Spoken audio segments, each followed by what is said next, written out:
Dans la vidéo d'aujourd'hui, on va parler de la géométrie des espèces vivantes. On va parler de la géométrie commune des espèces, de la géométrie propre des espèces, d'une espèce, et puis on va parler de l'intérêt que suscite cette notion de géométrie des espèces pour comprendre certains phénomènes tels que l'intelligence et la longévité. Alors si vous êtes intéressé par cette notion de géométrie des espèces, et si vous désirez avoir quelques réponses, vous devez absolument rester jusqu'à la fin de cette vidéo.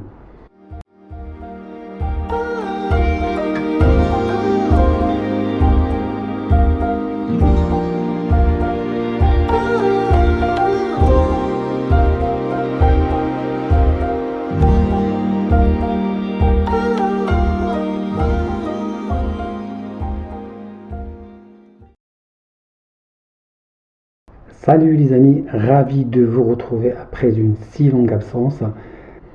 Les êtres vivants sont des créatures géométriques et ils doivent répondre à certaines attentes. Ces attentes dépendent du rôle qui sera attribué à chaque espèce. Les êtres vivants sont des créatures géométriques et ils doivent répondre à quelques attentes. Ces attentes dépendent du rôle qui sera attribué à chaque espèce. Les êtres vivants ont certes des points communs comme l'intelligence, la mobilité, la vie tout simplement, mais ce sont tous des acteurs différents les uns des autres.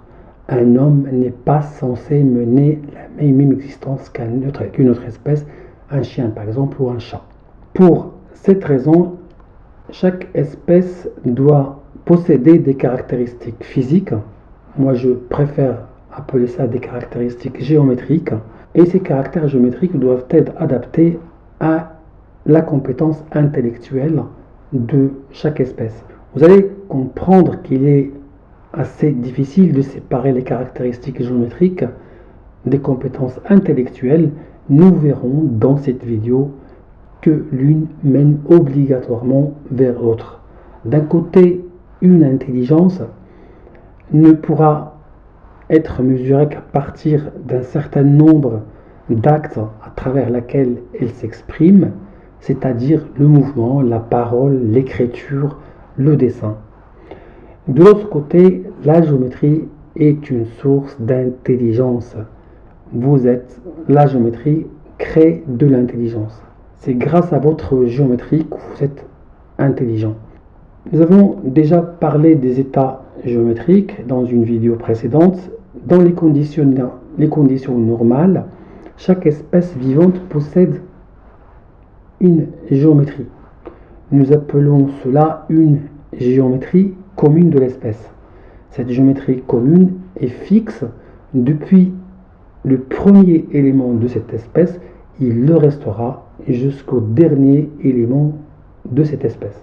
Disons pour nous les êtres humains, la même géométrie depuis Adam et Ève, c'est exactement la géométrie que vous avez, que votre voisin a, que ce voisin soit un Américain ou un Européen ou un Asiatique. Cette géométrie restera la même jusqu'au dernier être humain sur la Terre. Vous l'aurez constaté de ce point de vue, notre théorie géométrique est l'antithéorie de l'évolution des espèces. La dégradation géométrique est acquise et cette dégradation ne se transmet pas de génération en génération. La maladie, de ce point de vue, ne peut jamais être héréditaire. C'est bien une leçon fondamentale de cette notion de géométrie commune d'espèces. Dans la vidéo d'aujourd'hui, on va surtout s'intéresser à la géométrie humaine commune, c'est-à-dire à la géométrie qui est commune à l'espèce humaine. Ce concept est très important. Il est important pour deux raisons. La première, parce qu'il constitue une application directe de notre théorie, la théorie géométrique. Et la deuxième raison, c'est qu'il permet d'expliquer l'origine de l'intelligence, de la longévité et de certaines performances spécifiques d'une espèce. Alors, comme vous l'aurez constaté au début de cette vidéo, nous avons décidé de rebaptiser la chaîne qui portera désormais le titre Une simple question de géométrie. Ce nom nous semble plus approprié et mieux convenir au contenu que nous vous proposons. Nous parlons de notions purement médicales du point de vue géométrique, en fait du point de vue des sciences exactes qui respectent les lois de la géométrie, de la physique et de la mécanique. Dites-nous ce que vous en pensez dans les commentaires. Je voudrais, avant de traiter ce sujet, je voudrais saluer une jeune fille qui est en tout cas je l'espère, une fervente admiratrice de notre chaîne. Elle s'appelle Rim. Rim a obtenu son baccalauréat et elle a été admise à la faculté de médecine d'Agadir. Bravo à elle et bravo aussi à toutes ses copines qui ont eu la même chance. En tout cas, ici à la maison, on est très content, que ce soit ici au Maroc ou à l'étranger. Toute la famille est fière d'elle. Bravo donc à elle. Place maintenant à la théorie géométrique et cette notion de géométrie humaine. Ce que l'on peut déjà dire à cette étape, c'est qu'on peut distinguer entre une géométrie vivante et une géométrie de la machine, une géométrie artificielle. Une géométrie artificielle qui est la géométrie industrielle, non organique, non vivante. C'est une géométrie en fait qui dépend que de votre imagination et des outils dont vous disposez et également des progrès de la science. Alors que la géométrie des espèces vivantes, c'est une géométrie biologique inscrite dans votre ADN et dans l'ADN des autres espèces vivantes. Et je précise ici qu'être prescrite dans votre ADN ne veut pas dire être héréditaire. Je reconnais ici qu'il est très séduisant de faire la comparaison entre d'un côté une géométrie artificielle et une géométrie biologique, d'autant plus que cette comparaison va nous aider à détruire un peu plus ces théories idiotes telles que le système immunitaire, l'hérédité ou les maladies virales et infectieuses. Chez les espèces vivantes, en tout cas, on peut observer globalement 4 types de géométrie. D'abord, la géométrie horizontale qui est la géométrie de loin la plus fréquente. C'est la géométrie de la plupart des espèces animales, le cheval, le chien, le chat, le tigre, l'éléphant, et certains insectes. Et puis la géométrie verticale qui est la géométrie exclusive de l'homme. Seul l'homme, en réalité, possède une géométrie parfaitement verticale. Alors, il existerait bien des géométries intermédiaires. Moi, j'appelle ça des géométries coniques ou obliques, un peu pyramidales. Et ces géométries sont aussi des géométries exclusives qu'on retrouve chez les singes, chez les kangourous et chez les koalas. Alors, il existerait donc une géométrie intermédiaire, cette géométrie pyramidale, et puis il y a le cas particulier de la géométrie des reptiles, qui est une géométrie horizontale, mais très horizontale, j'appelle ça une géométrie étalée. C'est ce qu'on trouve chez les serpents, les lézards, les crocodiles. Ce qu'on peut retenir, c'est que chaque type de géométrie permet de privilégier certains modes de mouvement et de mobilité. S'accrocher à une branche et sauter d'un arbre à un autre est typiquement une tâche de singe, mais qui est très difficile à réaliser par un être humain. Par contre, avec même une biométrie favorable, un singe ne pourra pas sprinter au-delà de 20 km par heure pendant une longue distance. Alors, je voudrais préciser que cette géométrie des êtres vivants possède quelques particularités. Si on prend à titre d'exemple la géométrie horizontale, c'est une géométrie des mouvements simples, approximatifs, à l'opposé la géométrie verticale, c'est-à-dire en particulier la géométrie de l'homme, est une géométrie pour les mouvements fins, détaillés et complexes. Alors, c'est une géométrie qui est toujours mobile. À ma connaissance, il n'existe jusqu'à maintenant aucune espèce vivante figée et mobile. C'est possible finalement que ça existe, mais nous, on ne la connaît pas. Et cette géométrie est toujours articulée. Par contre, ici, on est catégorique. Une espèce vivante ne peut pas se déplacer sans articulation. Si vous n'êtes pas d'accord, faites-moi signe. Il peut être podal ou non. Certains reptiles et certaines espèces aquatiques effectivement se déplacent sans pied. Ils se déplacent généralement à l'aide de nageoires, et, comme les poissons. Podal, ça veut dire qu'il est mobile grâce aux membres inférieurs et non pas grâce aux pieds. Il faut préciser que la géométrie mobile des espèces vivantes est une géométrie mobile, toujours articulée, donc toujours sans dispositif tel qu'un moteur.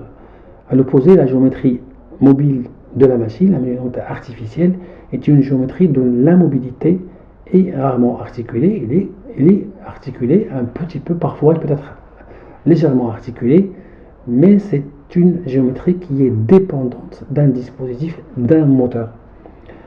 Alors, la géométrie artificielle, celle des machines, est entièrement dépendante d'un moteur. Vous devinez pour quelle raison. La première, c'est que la géométrie sans moteur, mobile sans moteur, nécessite des millions de connexions sur lesquelles doit être greffée une sorte d'intelligence. Ce qui, de notre point de vue, n'est absolument pas possible. La leçon de cette notion, il faut tirer de leçon toujours de ce qu'on dit, c'est que l'homme sera toujours incapable de créer une intelligence supérieure à la sienne. Alors, d'ailleurs c'est pour ces mêmes raisons, c'est parce que la création de millions de connexions qui sont très concentrées, aussi denses dans une petite structure comme un être vivant, est du domaine de l'impossible. Et ensuite, une intelligence autonome reste, c'est-à-dire tout simplement la vie, reste encore un grand mystère de la création et elle est spécifique des êtres vivants. Alors, comme nous l'avons souligné dans les vidéos sur les états géométriques et notamment sur les expositions, les fonctions du corps sont optimisées par une géométrie normale, c'est-à-dire par la présence d'états géométriques intacts, non altérés. Votre squelette doit être géométriquement identique à celui de votre voisin, de n'importe quel autre être humain. Alors, c'est la géométrie commune de l'espèce humaine. Je le souligne, cette géométrie est la même depuis Adam et Ève, et il restera la même jusqu'au dernier être humain sur Terre. Il ne changera pas. Bien évidemment, la biométrie, quant à elle, est individuelle et elle dépend bien évidemment de nos parents, c'est héréditaire, mais il dépend aussi de quelques éléments de probabilité. Honnêtement, je n'en sais pas beaucoup sur ce sujet, je traiterai peut-être la question un jour, mais sachez que cette notion de biométrie est simplement pas un sujet typiquement de théorie géométrique. Alors, la géométrie verticale, qui est la géométrie humaine, typiquement humaine, est typiquement humaine parce qu'on ne retrouvera pas parmi toutes les espèces un être vivant qui possède cette géométrie verticale. La géométrie horizontale, par contre, est quant à elle une géométrie partagée entre plusieurs espèces animales, les chats, les lions, le tigre, le chien, les éléphants. Tous ces animaux ont une géométrie sensiblement proche. Alors, maintenant, on va citer quelques caractéristiques de la géométrie humaine commune, parmi lesquelles la première, c'est une géométrie verticale, et cette géométrie est très importante en pratique. Elle permet de générer plus d'espace lors du mouvement et lors de l'activité. C'est d'ailleurs la seule géométrie qui est capable d'effectuer des mouvements rapides circonscrits dans un lieu très réduit, l'espace réduit, des mouvements rapides, précis et fins, c'est tel que par exemple une pirouette, une danse, le ski, beaucoup d'activités réduites dans l'espace. Et puis c'est une géométrie qui a l'avantage de permettre d'avoir le pôle céphalique parfaitement sur les épaules, c'est-à-dire au sommet du corps. Le pôle céphalique chez les singes n'est pas totalement parfaitement au-dessus, il est un peu en avant. Alors, cette notion de avoir le sommet sur les épaules est très importante. Pourquoi? Parce qu'il va permettre un bon développement de l'intelligence et va garantir la stabilité du cerveau.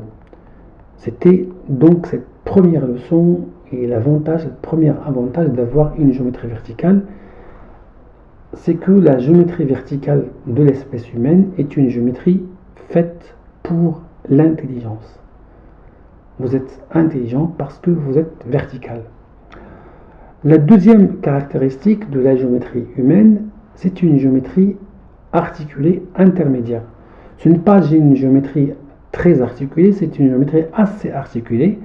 Je dis assez articulée juste par comparaison par rapport à la géométrie des reptiles qui est quant à elle extrêmement articulée, sont quasiment faits d'articulation. Alors, c'est une géométrie, la géométrie humaine est une géométrie de l'intelligence, et cette intelligence a en effet besoin d'une certaine densité articulaire, surtout au niveau de certains segments, pour pouvoir s'exprimer. La parole n'est qu'une série de mouvements extrêmement articulés. L'espèce humaine est donc une espèce privilégiée, en quelque sorte. La troisième caractéristique, c'est une géométrie mobile. Vous le savez maintenant, une géométrie mobile peut être mobile suivant deux modes. Chez la géométrie artificielle, par exemple, c'est une géométrie non intelligente. Cette géométrie mobile nécessite un certain dispositif, le moteur, ainsi qu'une source d'énergie. Alors que la géométrie des espèces vivantes est une géométrie qui nécessite des millions de connexions et une intelligence. La quatrième caractéristique, c'est que la géométrie humaine est une géométrie mobile bipodale, c'est-à-dire avec deux membres. Donc, si on prend cette association d'une géométrie verticale, bipodale, articulée, non seulement cette association nous assure une mobilité optimisée et parfaite, il nous garantit un développement optimal des capacités intellectuelles et assure une stabilité du cerveau. Au-delà de ces éléments-là, il faut savoir que ces caractéristiques réduisent considérablement les forces tangentes sur le corps, aussi bien lors du mouvement que lors de la station debout. Et cet élément, c'est la clé, c'est tout simplement la clé de la protection, de la sécurité de votre corps. Les forces tangentes sont dangereuses sur le squelette et provoquent la dégradation des états géométriques. On en a parlé dans le chapitre sur l'exposition. Vous n'avez qu'à revisionner cet épisode. Donc, c'est la clé de la longévité des espèces. En tenant compte des seules règles de géométrie et d'exposition, en réalité, seuls les reptiles sont mieux protégés, sont mieux en sécurité que les êtres vivants. Ils sont capables de vivre plus longtemps que les êtres humains. Nous parlons en dehors, bien évidemment, des espèces aquatiques. Les reptiles meurent quand même un peu plus tôt, mais pour des raisons qui ne sont pas d'ordre géométrique. Est-ce qu'ils meurent parce qu'ils ne sont pas intelligents? Nous ne le pensons pas. La capacité de survie d'une espèce dépend en effet de cette association, cette relation géométrie-exposition, mais il dépend aussi de la relation avec l'environnement. Chez les reptiles, la mort survient probablement à cause des accidents, parce qu'ils ont une géométrie horizontale, très étalée, et cette sorte de géométrie est très souvent victime de l'accident. Alors, si on veut résumer tout ça, nous retenons que la géométrie humaine est une géométrie propre, c'est une géométrie verticale, articulée, mobile et bipodale. Et ces 5 caractéristiques en font que c'est une géométrie à pôle céphalique au sommet du corps, c'est-à-dire parfaitement sur les épaules, et qui assure la stabilité du cerveau et garantit un développement optimum des capacités intellectuelles. C'est donc une géométrie des mouvements fins, complexes est précis et c'est une géométrie sans force tangente, aussi bien en station verticale et qui garantit la longévité de l'espèce. Donc, un petit mot, parce que je pense qu'il est important de rappeler ces notions de force tangente. On va prendre comme exemple trois espèces, l'espèce humaine, l'espèce animale, je prends l'exemple du cheval, et puis un reptile, un serpent. Alors, chez l'être humain, je parle de l'être humain géométriquement normal. En station debout et en station debout et puis en cinétique ralentie, je le rappelle, encore une exposition tient compte d'une durée et d'une intensité. Donc les forces tangentes sont nulles ou faibles, donc le risque est faible chez l'être humain, même en station debout, même en course, à condition que ce soit une cinétique ralentie. En station allongée, les forces tangentes sont très importantes, mais ils sont annulés par la réaction du sol, sauf quand celui-ci est plat et solide et non flexible. Eh bien, ces forces s'exercent et sont dangereuses quand la surface sur laquelle vous êtes allongé n'est pas solide, ou il est molle, ou il n'est pas droite. Alors, pour le cheval, en station debout, les forces tangentes sont très importantes. Ils sont d'ailleurs beaucoup plus importantes quand le cheval est monté par un cavalier, et ils dépendent également du poids de l'animal. Alors, en station, le risque est donc important en station debout. En station couchée, les forces tangentes sont présentes, mais ils sont annulées par la réaction du sol. Il n'existe pas de risque. À notre connaissance, les chevaux ne dorment pas sur des matelas. Alors, chez les reptiles, la station debout n'existe pas. Elle est exceptionnelle, elle est très momentanée. Donc, en station couchée, pas de force tangente, ils sont annulés par la réaction du sol. Donc, les leçons de cette notion de force tangente, c'est que les animaux ont plus besoin de repos que les êtres humains. Détrompez-vous, l'animal est plus faible que l'être humain. Les reptiles, quant à eux, n'ont pas spécialement besoin de repos, mais ils ont surtout besoin de deux choses. D'abord, rester très vigilants à cause du risque d'accident, et surtout ils ont besoin de changer leur peau, surtout la peau inférieure. Ça aurait été très marrant de finir cette vidéo avec cette notion bizarre de peau de serpent. Alors pour conclure, la géométrie humaine est une géométrie, ou si vous voulez la géométrie humaine commune ou la géométrie de l'espèce humaine est une géométrie privilégiée qui est idéale et adaptée pour la survie, pour l'intelligence, pour l'endurance, mais en terre géométrique, il y a toujours un mais. Il reste une géométrie mobile, vivante et articulée, donc une géométrie fragile qui est très tributaire de l'exposition. Alors voilà les amis, c'était donc cette vidéo sur une des nombreuses applications de la théorie géométrique, la géométrie commune des espèces.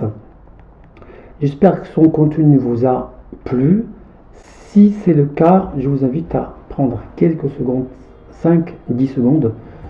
Nous avons besoin de vous pour avancer. La maladie fait perdre la tête et croyez-nous, ces vidéos vont servir à faire avancer la science, à faire avancer la médecine. Likez la vidéo, dites-nous votre avis et n'oubliez surtout pas de vous abonner. Merci à tous et je vous dis à la prochaine vidéo.